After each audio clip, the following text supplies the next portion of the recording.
Bem-vindo! O terceiro módulo que você assiste agora, do Saber para Vencer Eleições Estaduais, objetiva aprofundar os seus conhecimentos sobre as regras impostas pela reforma política representadas pelas leis nº 13.487 de 2017 e 13.488 de 2017, e as mudanças às quais os candidatos devem se adequar para a disputa de um pleito sem clientelismo, sem corrupção e sem sanções eleitorais. Além disso, você vai conhecer também as boas práticas que devem ser adotadas durante a campanha e ficar por dentro do calendário oficial das eleições 2018.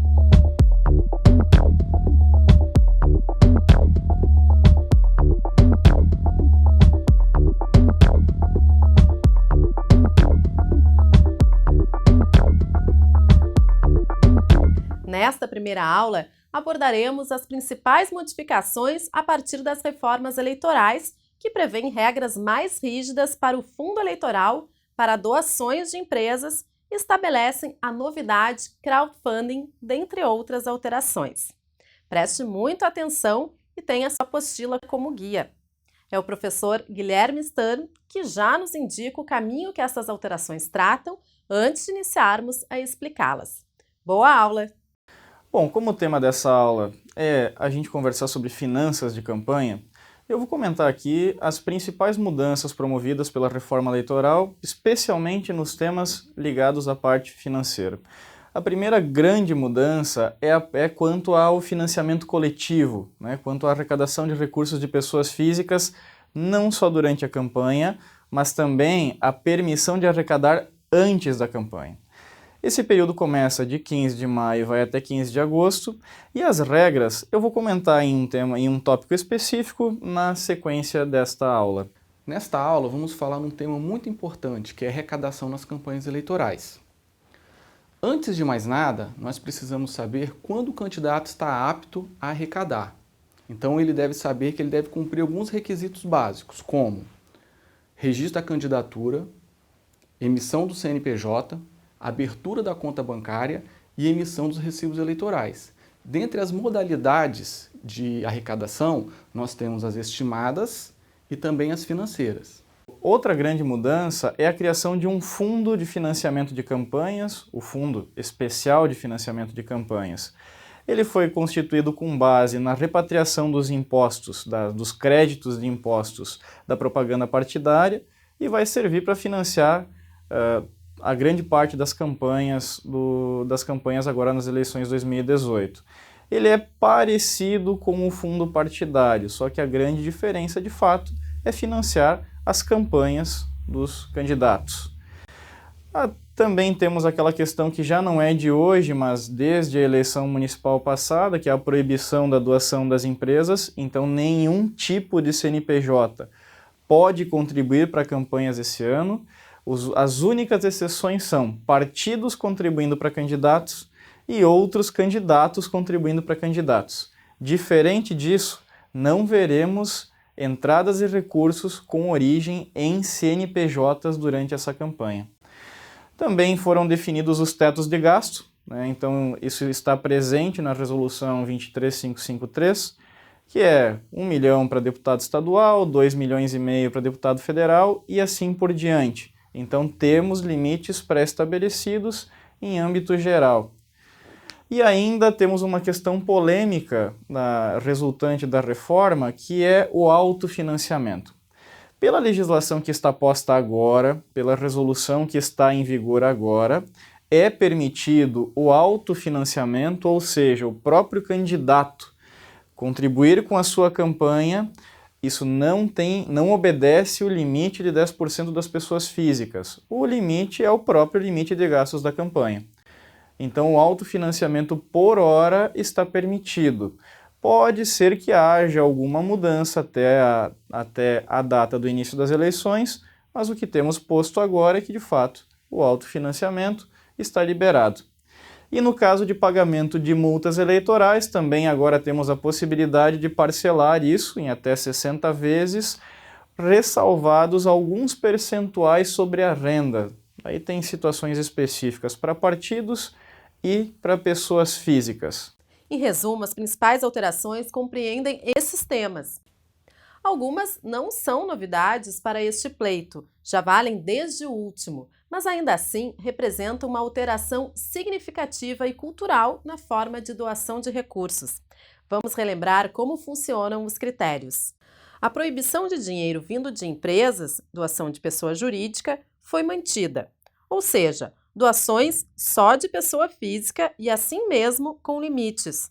Continua valendo o limite de no máximo 10% da renda bruta declarada pelo doador no imposto de renda do ano anterior à eleição.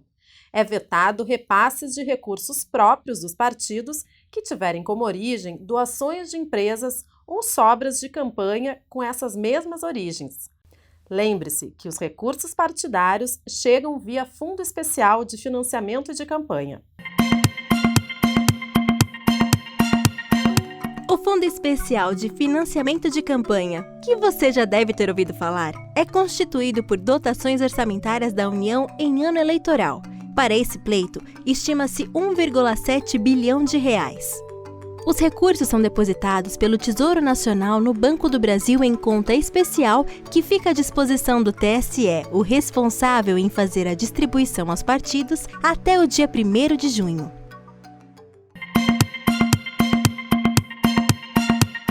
Quando falamos no termo arrecadação, queremos dizer o valor das contribuições recolhidas aos cofres públicos ou ao caixa de pessoa, grupo ou entidade que promova campanha de doações. Mas nas eleições, para o candidato, há várias formas de fazer isso. Não tratamos somente de valores em dinheiro. Podemos arrecadar serviços, por exemplo. O professor Evandro, especialista no assunto arrecadação, explica as financeiras e as estimáveis em dinheiro. A arrecadação financeira é arrecadação em recursos monetários. Ela pode ser feita em espécie, desde que respeitado o limite de R$ 1.064,10. Acima desse valor, deve ser feito via transferência eletrônica entre os bancos ou via cartão de crédito. Lembrando que as arrecadações financeiras devem ser divulgadas à Justiça Eleitoral no prazo de 72 horas após seu recebimento. Já a modalidade estimada é a precificação do quanto você desembolsaria na campanha para ter aquele bem ou serviço. A modalidade estimada é muito utilizada. O que é isso? É, na realidade, a precificação de quanto você gastaria para disponibilizar aquele bem ou serviço dentro da sua campanha. Ela deve ser valorada a preço de mercado. Ou seja, você tem que saber quanto custaria aquilo se você fosse contratar onerosamente e colocar isso dentro da campanha ao mesmo custo. Observe que esse tipo de arrecadação também tem que se emitir o recibo eleitoral, dentro dos valores estipulados pelo mercado. O interessante é buscar meios de valoração que comprove o valor estipulado dentro da campanha. Exemplo, se você vai alugar um carro, você pegue aquele valor da locadora, atribua a cessão do bem que você terá dentro da sua campanha. Se um amigo seu quer lhe fornecer um carro durante a campanha, você pega numa locadora, busque o valor de mercado e atribua ao recibo eleitoral aquele mesmo valor. Lembre-se também de fazer um termo de cessão para poder garantir a legitimidade dessa doação. Dentro das doações estimadas, existem algumas exceções quanto à emissão do recibo eleitoral. Cessão de bens móveis até R$ 4.000 estão dispensados da emissão do recibo eleitoral, bem como o uso comum de sedes e material casado de propaganda eleitoral. Esses não precisam emissão de recibo eleitoral. Lembrando que, mesmo assim, o beneficiário dessa doação deve constar em sua prestação de contas o valor atribuído, mesmo sem o recibo eleitoral, bem como o uso comum de sedes e materiais casados de propaganda eleitoral. Estes não precisam emissão do recibo eleitoral, todavia devem constar também na prestação de conta do beneficiário da doação, ou seja, de quem a recebeu. Fique muito atento às doações estimadas na propriedade do bem. Somente quem é proprietário do bem pode fazer a cessão. Fique muito atento que, em alguns casos, pessoas usam holds para ter os seus imóveis ou carros. E se o imóvel ou o carro estiver em nome de uma pessoa jurídica, é vedado esse tipo de doação à campanha eleitoral. Os candidatos podem utilizar bens próprios nas campanhas eleitorais. Porém, no registro de candidatura, esses bens devem estar informados. Um erro muito comum é o candidato informar o imposto de renda. Porém, o imposto de renda é sua posição patrimonial em 31 de dezembro. Então, você deve atualizar esses bens numa lista até o dia do registro da candidatura. Assim, você vai ter todos os seus bens atualizados junto à Justiça Eleitoral. Observe que a data limite para arrecadação é o dia da eleição. Porém, aqueles candidatos que tiverem que arcar com despesas contraídas até o dia da eleição têm até a entrega da prestação de contas para poder estar arrecadando exclusivamente para quitar essas dívidas. Para que visualize melhor, vamos resumir. As contribuições financeiras, que são as transferências bancárias, o cheque cruzado e nominal, o depósito identificado com o CPF do doador e as doações pela internet. Na categoria das estimáveis em dinheiro, há os bens integrantes do patrimônio do próprio doador e os serviços fruto do próprio trabalho ou atividade profissional. Agora você já sabe as formas, já sabe como recebe a doação do partido, mas ainda desconhece os limites e nem quando pode começar a arrecadar. Vamos descobrir. Com a nova legislação, os candidatos poderão fazer a arrecadação prévia de recursos no meio digital, desde o dia 15 de maio. Atenção, isso só vale para o meio digital, para a campanha através do crowdfunding. Esse recurso, até o dia 15 de agosto, data limite para o registro das candidaturas, ficará retido em poder da empresa arrecadadora, como uma espécie de fiel depositário deste valor. As demais vias seguem a data normal, 15 de agosto, após a liberação do CNPJ. Veja os limites de arrecadação, o chamado teto.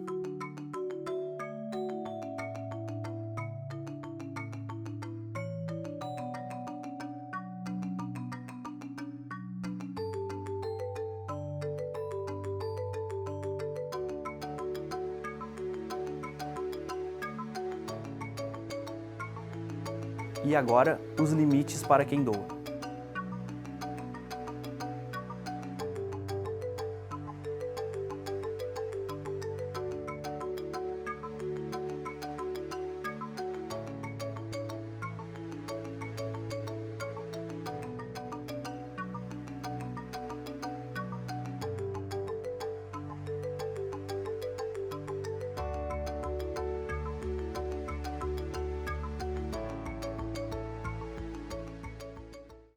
Você ouviu a grande novidade da campanha Com Atenção? A doação por meios digitais, o chamado crowdfunding. Sabe como funciona? O termo em inglês, crowdfunding, é popularmente conhecido como vaquinhas online. Significa a arrecadação de recursos pelos meios digitais para campanhas específicas. Lembra das arrecadações brasileiras para auxílio às regiões atingidas por enchentes em Santa Catarina, em 2008, Alagoas em Pernambuco em 2010 e Rio de Janeiro em 2011. Neste ano, essa mesma forma será permitida para as eleições. O professor Guilherme nos detalha como ocorrerá o processo. Uma das grandes mudanças, de fato, é a presença do financiamento coletivo, tanto no período de campanha, mas especialmente na pré-campanha. Então, este ano, de fato, os pré-candidatos têm a possibilidade de começar a arrecadar recursos já antes do seu registro de candidatura. Esse período é definido de 15 de maio a 15 de agosto, ou a data do registro da candidatura. Falamos das formas de arrecadação, do prazo e limites. Todas as informações da origem do recurso. Mas para onde ele vai? Como o candidato acessa ele? Essa é fácil, através das contas bancárias, que podem ser 3. Uma é obrigatória, a conta Doações de Campanha, que é destinada para a arrecadação de pessoas físicas e ao crowdfunding. Mas o candidato também poderá ter outras 2 contas. É facultativo, não é obrigatório. A conta Fundo Partidário e a conta Fundo Especial Financiamento de Campanhas, destinadas para receber os recursos dos respectivos fundos. Você já sabe como ter uma conta bancária da campanha como receber doações, os limites, as formas de arrecadar e agora precisa saber como emitir os recibos eleitorais, que têm prazo de até 72 horas após o recebimento da doação para constar no sistema de gerenciamento. Para isso, há um tutorial no ambiente virtual do aluno da Fundação. Acesse, baixe, tenha ele em seu computador para os momentos de dúvidas. Nos vemos na próxima aula, que falará das formas para a contratação da sua equipe e como fazer a prestação de contas. Até lá!